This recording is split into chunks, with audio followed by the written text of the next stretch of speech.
Hey, how are you? Today is Tuesday the 24th, and I'm talking tomorrow about tomorrow's Cancer new moon. Now, new moons represent beginnings, and it's the alignment of the sun, our masculine, spirited, radiant portal to larger consciousness from our heart chakra and our authentic intelligence, and then the moon is the instinctive way in which we move through the planet or move through the world, our identification with form and genetics and homeostasis. And so when they come together in Cancer, ruled by the moon, right around sunrise, with Jupiter there in Kansas City or in the central daylight time. So Sun, Moon, Jupiter. Jupiter expands, but we've got Saturn and Neptune in Aries challenging it, and Pluto from Aquarius. So this new moon is authenticity. Authenticity is an intention for most people these days. Certainly those people born after the 1980s or the Pluto and Scorpio generation, 82, 83, 84, and on. But those of us born before that, we maybe had, got to be real or keep it real. And Cancer, as an initiating, begins the season of summer, and water is the source of feeling, the origin. I feel. And so it's all the feels, basically. And with this new moon, with the stuff in Aries and Pluto and Aquarius, it's about really being able to tack, like if we're sailing on a cosmic ocean. We have our needs, our feelings, our need to belong, right? But then the Pluto and Aquarius says, do you want to be heard or do you want to be right? Do you want to be heard or do you want to be right? And can you pause and not go for an empty victory based on ego or one-upmanship or being the classic pendejo or pendeja or puta or bitch or whatever, where you just have to be right? Because that's the shadow of Aquarius. Is that need to, I just learned an acronym FOPA, FOPO, FOPO, fear of other people's opinion.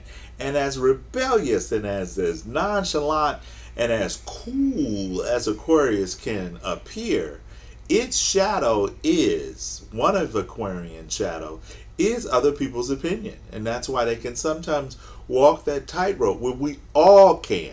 And with Pluto and Aquarius for the next 20 years, we are all called upon.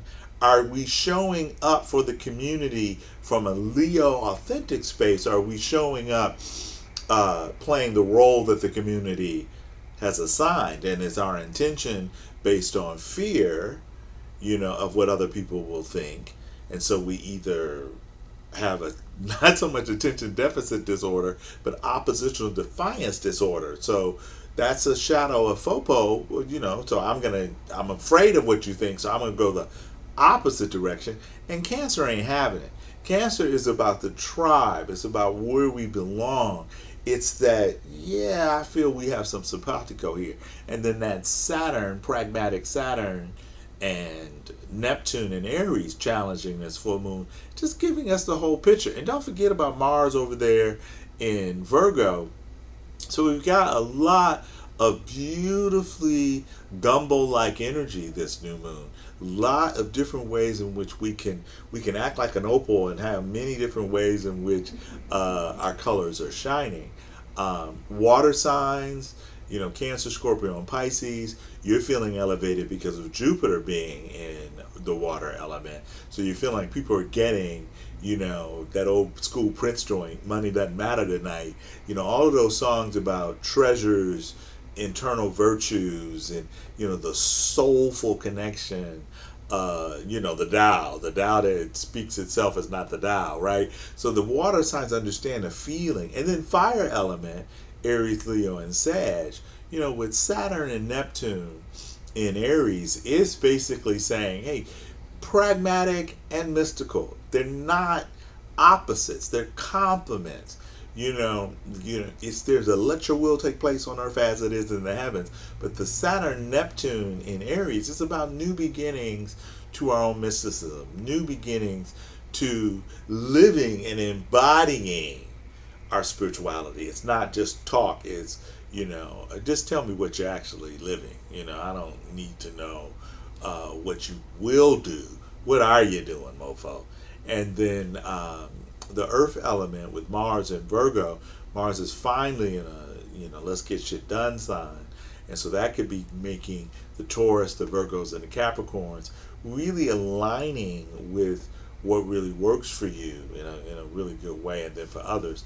And last and certainly not least, with the air element, Gemini, Libra, and Aquarius, I think that with Pluto in your element, you are kind of the canary in the coal mine about where the collective is working in synergetically, where we're all allowing our freedoms to come, our individual freedoms to be acknowledged, but they're tied into a larger group goal. And one of my passion projects, major passion projects with Tavish Carter, is our raw material. And the question that we ask regarding ego and soul balance is, are you making your decision from seeing yourself as separate? Ego, are you making your decisions from how you see how we're interconnected? And the soul, perfect, complete evolution, wholeness. And so with Jupiter, with this new moon, our wholeness is seeing everyone we meet as an extended family member.